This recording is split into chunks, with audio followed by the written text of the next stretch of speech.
Hello.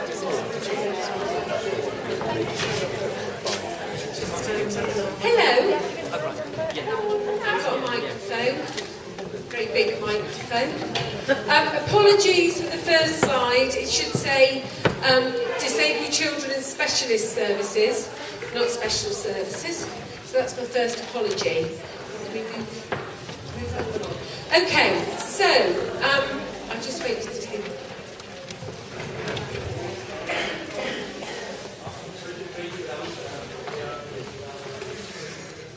Hello, table at the back. Shame. Yeah, shame in the table at the back. So, hello, I'm Kate Markley, and I came into post in late November last year as the service manager for disabled children and specialist services. Prior to that, you may have known my part of the service to have been in the Birth to 25 collaboration under Carol.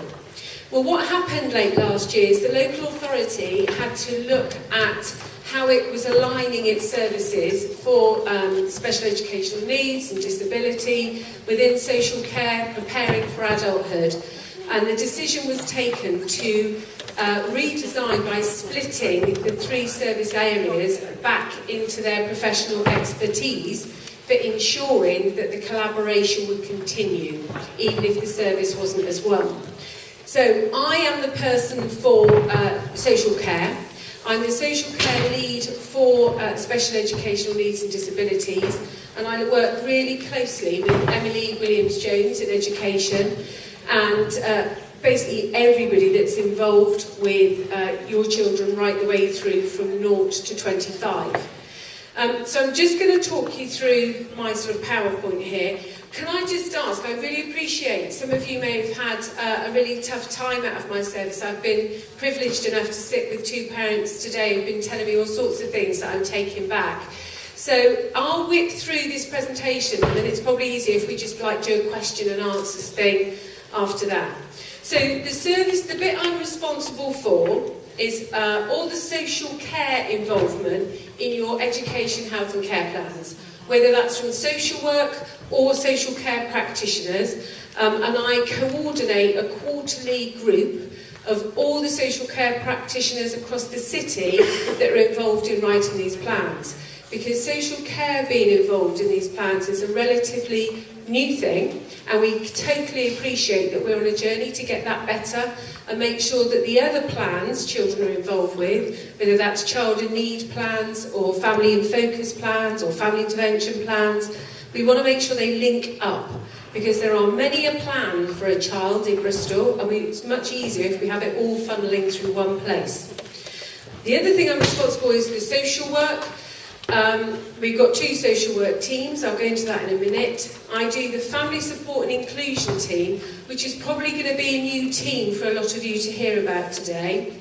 The occupational therapy in homes, that's with me. The short breaks fostering, those children that go to Bush, Bowerbrooke, they're with me. And the youth housing project and our branch out scheme. So it's quite a variety of activity that I'm involved with. Thank you. So we have 4 teams actually, based at Knoll West Health Park. So the first team of there is our family support and inclusion team. That's managed by a social work team manager, but there are no qualified social work staff in that team.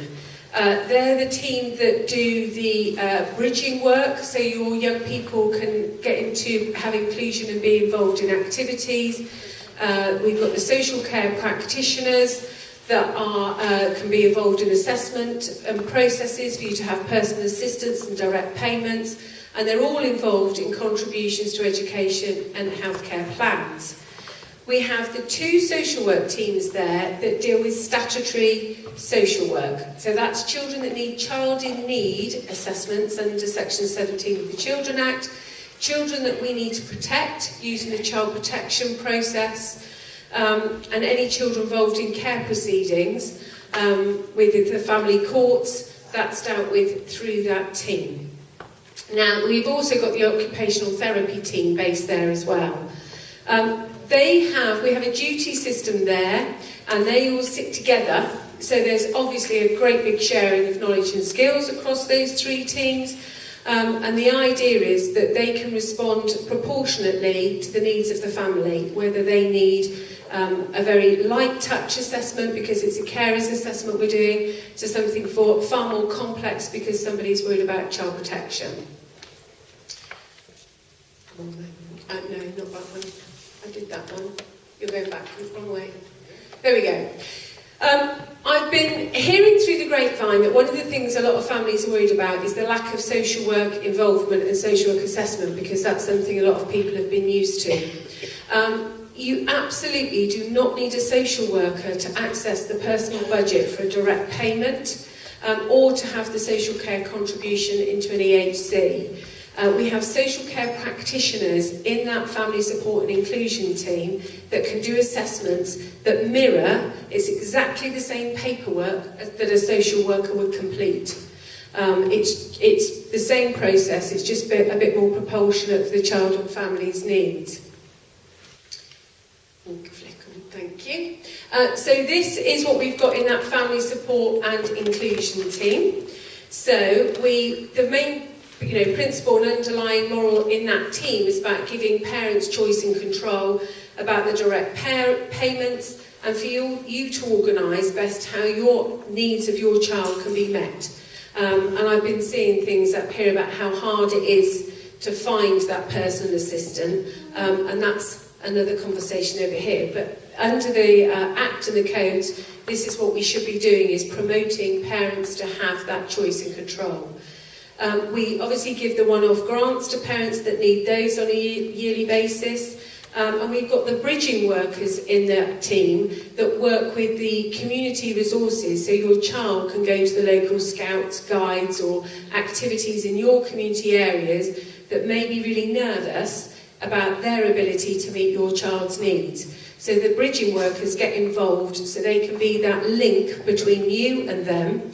They will not be able to take your child to that activity, that still remains with you, but they can offer advice and support to those groups that you want your child to attend. We've also got the community workers. We've got 3 community care workers there, and their involvement is far more working with families in a very short and directed piece of work. It would be the sorts of things like helping a family put in routines and boundaries, help families get other family members are involved. One of the workers at the Bush, it was quite interesting, we were talking about how we can better use support to help families feel they're in control of what's going on. It all feels quite chaotic. And this young person's been using the Bush for years, still got a brilliant sleep pattern at home, at Bush, not quite working at home. So we were talking about, well, how can we get the behavioural stuff at the Bush replicated at home? We got the parents on board, but the difficulty was the grandparents. Because when the grandparents came round and visited, they were undermining the routines then that the parents had put involved. So we were thinking there's a bigger piece of work to do here with all the family members about helping to support that child and the parents and the siblings. So that's one of the things our community workers are looking at, and that's a piece of work going forward that we're trying to work on. We also do a lot of signposting in that team for information. There's a wealth of knowledge in that office about what resources and what's going on where, so you can phone for those sorts of things. And as I said, we're always involved in the EHCs. So, one of the things Nick said to me when I first met him, in November I think it was, that's all very well and good, Kate, but how the hell do we get hold of you in the first place? So, here, this is how you get hold of us. There's an online referral form which goes into first response, and they will then target that down to Knoll West House Park, and we will pick it up from there. And in that referral form, the first box asks you what you're worried about, and you simply need to say in there, as a parent, what it is you're worried about. So it's my child accessing a direct payment for a short break, or this or that, and then it will come through to us for us to pick up. And we'll then make contact with you to make a visit. So that should be in there. But one of the key things we do, and we've got to get better at, and we totally acknowledge, is our multi-agency working. So one of the things, can you move me on now? Oh yeah, oh sorry, I've jumped past it. I hate PowerPoints. So, pathways, one of the things I'm really clear about is that we need to be really clear why a child's and family's accessing our service. Is it meeting the need? Are we doing it in time scales? Because things can't be allowed to drift. So I'm really keen that the pathway is linking up. If we've got a child receiving a direct payment, the outcomes for that direct payment matches the outcomes in the education health care plan. So we've always got all our plans and pathways lined up for that plan into independence as children get older. Because obviously children change, we change, the plans need to change, they can never be static. Thank you. Transitions. Now, we completely acknowledge that if anyone in this room's got a child aged 14 plus and has been working with us about the transitions and where the child's going to go at 14, 15, 16, education and housing and all those things, it might feel, as one parent said to me, like they're falling off a cliff edge. There was no information, things weren't done timely enough, and it was a really worrying time. So we are part of a 16 plus educational group which is run by Education, and Gareth O'Rourke is the head of service for Preparing for Adulthood.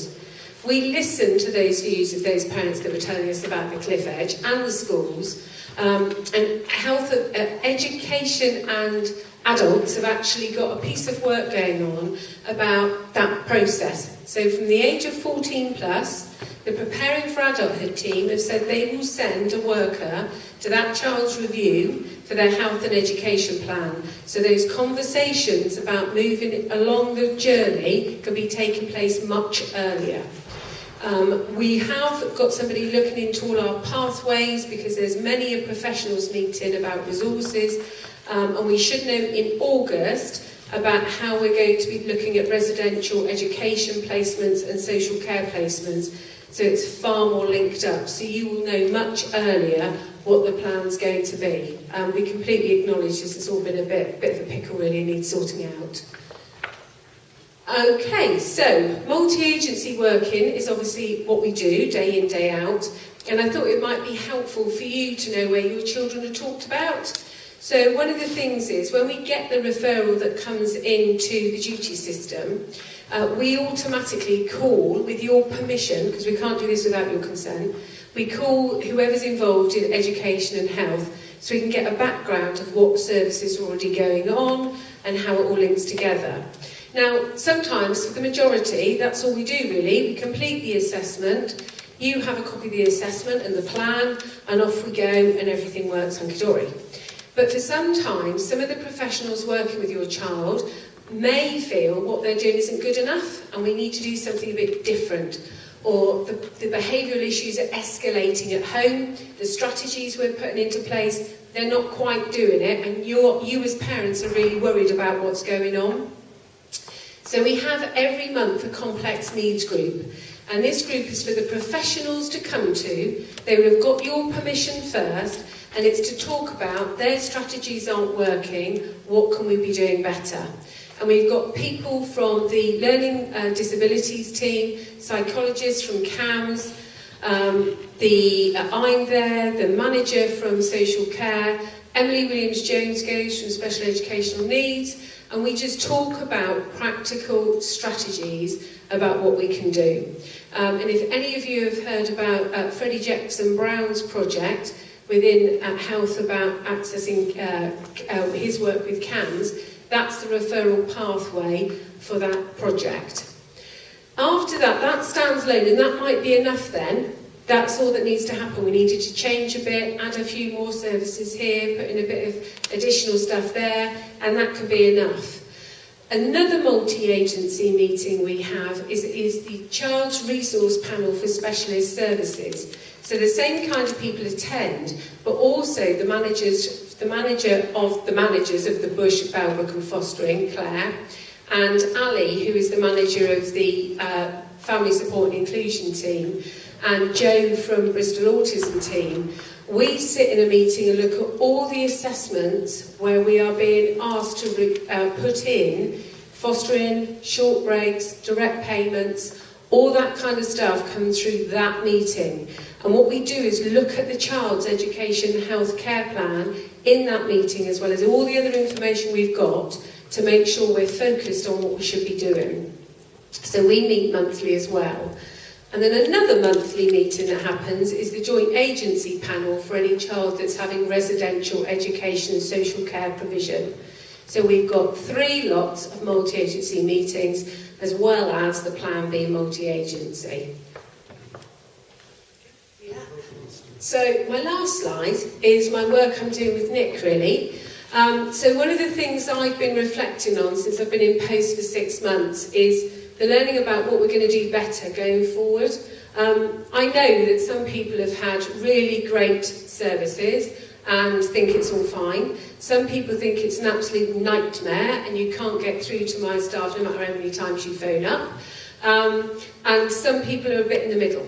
So Nick, as you can imagine, challenges me quite a bit on what's going on with social care and our provision. So Nick and I have been talking about how we can learn going forward and what we can do.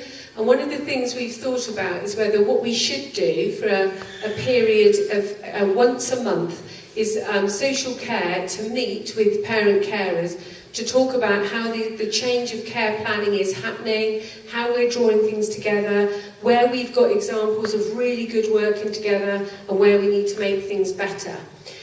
So one of the things coming out of today, really, that Nick and I are going to take forward is whether you feel that would be helpful to know that once a month there will be a regular meeting with social care to make sure we're meeting your needs. That's it, really. So now I'm up for some questions.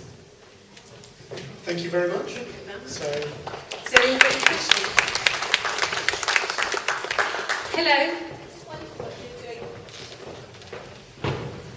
Thank you, that was really interesting, and obviously you're talking about how people refer themselves to that service. I just wondered if you are doing what you're doing to make sure that all the professionals that those people are using and having contact with before they realise they can do a referral, that they know that that's a route for the family themselves to take, because I don't think families necessarily know. Oh, so like, do schools know they need to do a referral online? Or the GP, or the paediatrician? Yeah, so they do actually, but this is one of the tricky things, isn't it? Sometimes it doesn't matter how many times you say things, you've just got to keep saying them. And I'm someone who just keeps saying the same thing. So we've been working through the safeguarding board, because one of the issues for all of us is that our safeguarding board in Bristol is extremely active and a very good safeguarding board, and they are giving out the messages that for anyone to get any service, it has to be this online referral form, and it has to, then it can come through the process and go to the right place. But I totally take on board GPs. I was talking to someone about self-harm, and there's the whole thing Rebecca Cross said about that online, there's that brilliant directory, online emotional harm directory that Health have done, which is fantastic. People here today don't know about that, and yet every GP's got that, every social worker's got that. So there's loads of resources out there. We're just not smart sometimes at making sure everybody knows where they are. I also think some parents need encouraging to do that, because it doesn't feel like reporting yourself. Oh God, I think anybody that phones anyone at all, that moment as a parent, you feel you can't do it and you need some help, is that gut-wrenching thing, because I didn't ever plan to be here and I didn't ever plan for this to happen. And then you pick up the phone to someone and they tell you to phone someone else. I mean, it's just ridiculous. So that's one of the main things I've done. If you ever phone Knoll West Health Park and you want to speak to somebody on duty in social care, I have now got 3 people sat there 5 days a week.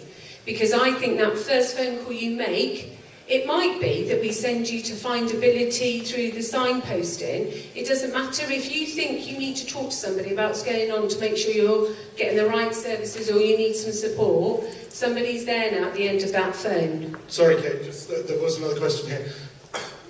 What language do they answer the phone in? Yes, very good point. So they answer in English, but we have access to the online translation service. So as soon as we know the communication needs of the person at the other end of the line, we can immediately get the translators involved. They're all ready for that. That's a useful thing to say, I think. Sorry, what about other kinds of people who perhaps are autistic, who don't like using the phone? Have you got any mobile portals you could Well, we do the Telephone communication isn't always appropriate, and it seems to be that almost all services want you to use a telephone as your first point of contact. So what we do with the online referral form, so anyone prefers the written form of communication, we can do email communication, that's absolutely fine and appropriate. Many, actually, of our families that work don't have time, they're not at home when we're in the office, so we find a lot of our stuff is people will email us in the evening and then we can respond during the day. Email actually would probably work better, so yeah, that's fine. For any parents who find it difficult advocating for their children, the Care Forum does have the advocacy service for social care, so they can come through the Care Forum and do it that way. Brilliant, thank you. Yeah, I've been trying to get assessments done for my family. I've got a disability and both my girls have. I've been struggling for 2 years to get some type of assessment. Last year we got £150, but we've got a family support worker that's working with us, and I was trying to get another assessment so that I can get some practical support. Absolutely. And was told that because I had the £150, there was no way that we could get any other information or support, which was a bit wrong. yeah, Absolutely. Why don't you and I talk afterwards, and I can take your name and I can email the team while we're here today, because that's bonkers. That's just, we can sort that out. As well. I am very mindful that there has been a way of working maybe in the past that won't be the way of working in the future. One of the things we've been doing is saying to the staff there about the fact that we've got to understand and assess people and make sure the right needs are going in there. And you can all ask for as many assessments as you want. You know, the bottom line is we've got to assess, and we've got a time frame in which we've got to do it. So, and you've all now got my name. So, you know, this is the other thing. If you really are having a tough time, this is what I'm paid for. You need to be letting me know. Because I represent this service, and if this service isn't meeting your needs, I need to be sorting that out.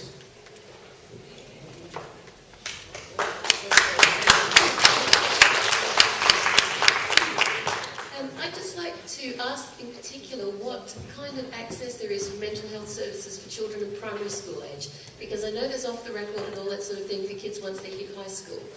But speaking from my cohort, which is an autistic parent of autistic children, you'll find that a lot of them have mental health issues as well. And I have, at the last paediatrician appointment, which was in February, spoken to a paediatrician about this, and she referred me to my GP, who told me that CAMS wouldn't even touch me unless we'd exhausted primary care options. She referred us to First Response, who told me that because I take my son to Lego therapy and do inclusive climbing, we didn't meet their criteria. And she referred me to the school nursing service, who spoke to me on the phone for 15 minutes and sent me a bunch of handouts. Nobody has spoken to my child at all, and he needs it. So I'm just wondering if you can give us some kind of an idea of what help is out there and what organisations and services are being put in place for mental health in children. Yeah, and this is a massive minefield, isn't it? That the mental health stuff. I mean, you know, I don't need to tell you how much all those services have been stripped down and things. But I'm right in thinking, and I'm looking at Rebecca to help me out here. Couth is for under 11s, isn't it? No. Secondary. See, I get it all mixed up as well. Nick's there. Let's meet up after this, because you've got obviously a particular situation. It is more complicated with primary age children, because the evidence base is it's about whole school approaches is the biggest and most effective thing. So we're doing a huge amount of work with the schools, healthy school, emotional health school badge, mental health leads, the schools have been on training, etc. There'll be primary mental health professionals linked with each of the schools. So your Senko will probably know who your prime mental health professional is. So let's have a chat after this. We're waiting for things to come out from the government about following the recent Green Paper.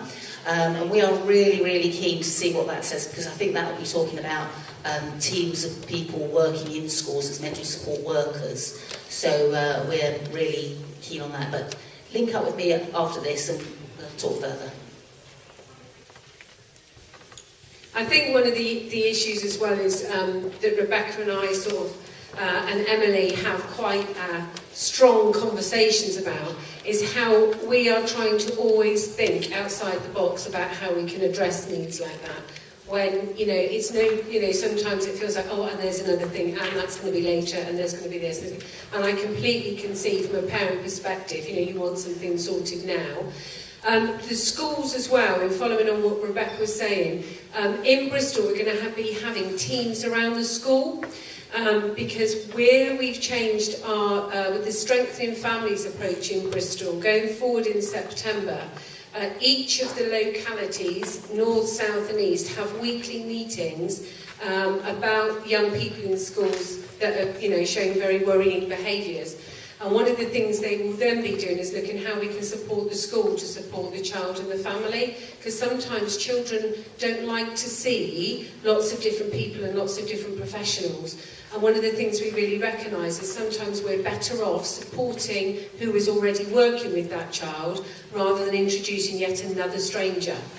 I was, as a social worker once, I counted up, I was working with a child and there were 20 professionals in the family home.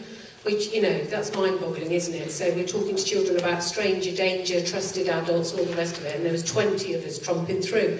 So, sometimes we are better off, helping those people that are already engaged. Thank you, Kate. Any other questions? Yeah, it's more, I was just thinking at the first response thing, and it's very intrinsically linked to the child protection thing, so I think people on the phone, because it makes me think that someone's going to come around and think like, when you're away. Yeah, we're not going to come around and take children away. We're not going to do that. The reason it has to be like that is really clear because we need one form so that we can, I know this sounds a really awful way to put it, but what we then do is gather the data off that one form so we can inform the Department of Education about how many referrals, how many children then go on to like family support and inclusion, how many just go to what was early help, now family in focus, then how many need statutory services. So there is that statistical bit where we are asked by the government where we have to produce this data. And I know some of the language in some of these forms is shocking, and it's because they're generic forms for every single part of the service. And that's one of the challenges I've got, and I take back, is that some of the language isn't very nice. But you just have to keep in mind, we get in Bristol every quarter about 3,000 referrals. So we have to have one form, because it's much easier for everyone then to be able to read one form, one system and know where to go. Because if we allowed everyone to write them how they wanted, you can imagine what it used to be like when we had loads of different forms. Trying to process all that information is horrendous. So that's why it's a numbers. And I know that isn't nice, but it's the truth. I'd rather tell you the truth. Is there a way of just changing the wording? No, because the reason it's not a way of changing your wording is professionals have to use the same form. So it's literally one form for professionals regardless of what their worry is. I mean, if anyone's got a child protection concern, they should be phoning the number and demanding an immediate response, whereas your online form could take a day, a couple of days. We've got a 24-hour turnaround, though, from the contact coming in and the family being contacted should be 24 hours now out of my team. Yeah, thank you for explaining that. That's okay. I can hear your voice and see you. Because I've worked on the other side of the social services and been on the other side, so I know that's really important. But I think it would be really good, just like the other lady was saying, I think it would be good to kind of just demystify that and have a bit more awareness in the communities, that people know that if you call first response, oh my God. It is, it's been like that for a long time, isn't it? It'd be nice if it was just called the front door. Yeah. Wouldn't it? Front door into social care, and then that just opens it all up. Yeah. But it's first response. I know. Just had a comment to make about the team around the school. I think that sounds like a fantastic thing, to get, because I do think sometimes you can just have a whole host of new people involved, and a child who's anxious or not accessing school, that's, pretty hard. But I do think it's something to consider, that you might need to do some of that stuff in the home, because once a child stops accessing school, they stop accessing all the support that's in at the school. And some things might need to happen, even though they're about school, in the home. Yes, and one of the things that really is my bugbear is when School, I see a child's given a reduced timetable. And, you know, because therein lies our problem, isn't it? Because the moment we start giving children excuses not to attend school, we're playing with their brains, really, because I'm either in school or I ain't, and we have to be the grown-ups and help them access it. So it's a big bugbear of mine. I don't like children not being in school, because that's where they should be, and we should make it as accessible as possible, really. Yeah. Well, I think we'll follow up on the teams around the schools. Yeah, it's not definitely. something where parent carers can get involved directly, but it's something that we all, as you've heard today, to exactly make the issues that we've been raising all through the day. And one of the things as well, the 4 special schools in Bristol, we're going to be doing multi-agency meetings in those schools, I think once a month. And we're sending a social worker in. We won't be talking about particular children without your consent, but some of the times, some of the teaching staff may be a bit worried about some of the things they're seeing with the young people. So we thought if we put a social worker in there so they can have conversations about behaviours rather than an individual, we could maybe offer some advice and support at that stage. Did you say 4 special schools? Yeah. They're not more than 4. No, Brianwood, King's West, there's a more than And Newcastle as well. Yeah, 4. And what about Woodstock, Gateway? Yes, there are those 2. Yes, they are. Apologies, yes. You can tell I've only been here 6 months. Lovely. So will you be extending that to those? Yeah, absolutely, yeah. And Alice is probably... Yeah, the plan setting up for social workers to go is that we were looking at those children with the most complex needs and to try and get social workers into the schools to Getting the social workers into the high-level specialist schools, so that if we can get it right there, we can make it work in all the other schools. So the idea is that we'll have a social worker linking in, and at the moment, 2 of the special schools have been linking in for about a year, and we're able to actually look at cases and try and get in the support without having to come into social work, without you having to go through all that process. It's really difficult. And also to demystify a little bit your comment about demystifying it with the special schools, and that's where it starts really, and hopefully we can work on the ideas to bring other schools into those groups so that it's across the whole of the city, so hopefully we offer the same kind of advice across the city. So, what about a non-mainstream school? How does that work? So with the mainstream schools, what we have is if the child has an education, health and care plan and somebody from social care in the areas has been involved because it doesn't meet the services from the Disabled Children's Service, they still link in the same. And because I'm the social care lead, then they would still contact me to make sure plans are in place. One of the things we totally know is our work between social care and education has got to get a lot better. And Alice has been doing a project for the last couple of months to go on for the next few months about that care planning and support that we get into schools at that stage. So you should find each of the schools over time, we are there more as an advisory, so that, like Alice says, you don't have to do a lot of stuff to get what you need. Because sometimes it feels there's a lot of forms and lots of things to be doing when there could be quite a quick solution. But it's been 2 years now, we're fighting for the SEN plan, and we're not getting nowhere, and school is come to end it, or nothing they could do.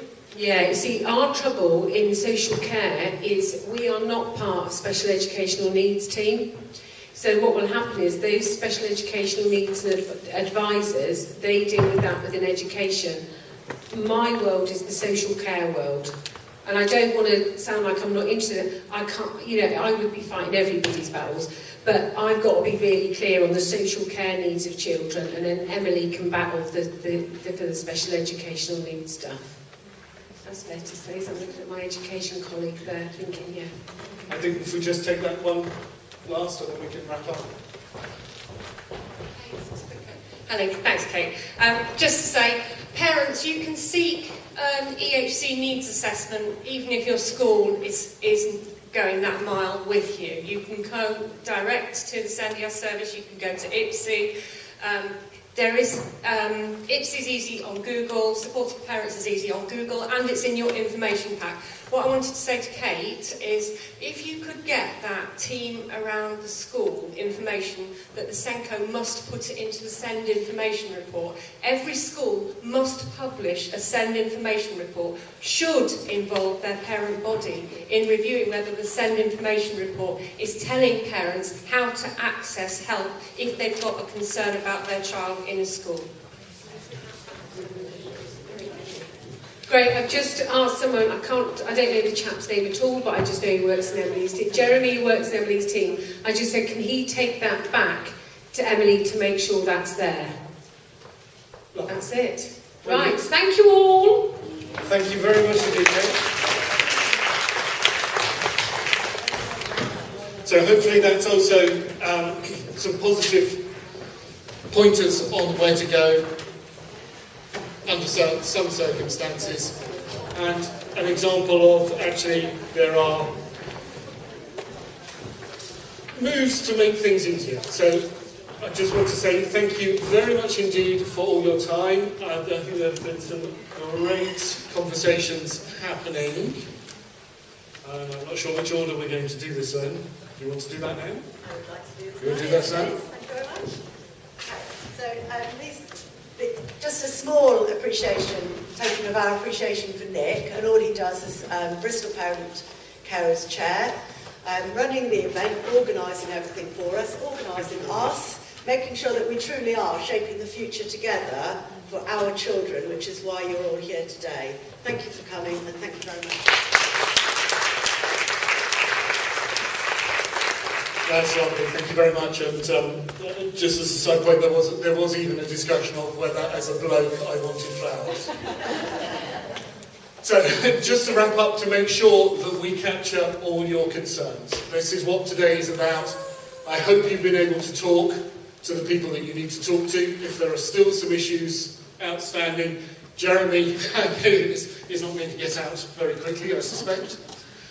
So you can still talk to him. You can talk to Kate. We're around now, and we're doing the same thing again this evening for people coming for the evening.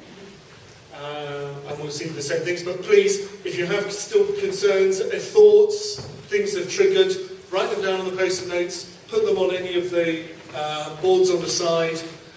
Make sure you fill in your feedback forms, please. We'll be very grateful for that, because that helps us to know how things have gone. And I think that is the end of our housekeeping. Thank you all very much for your attendance and your thoughts and your contributions, because this is about you and what you can contribute. So thank you ever so much.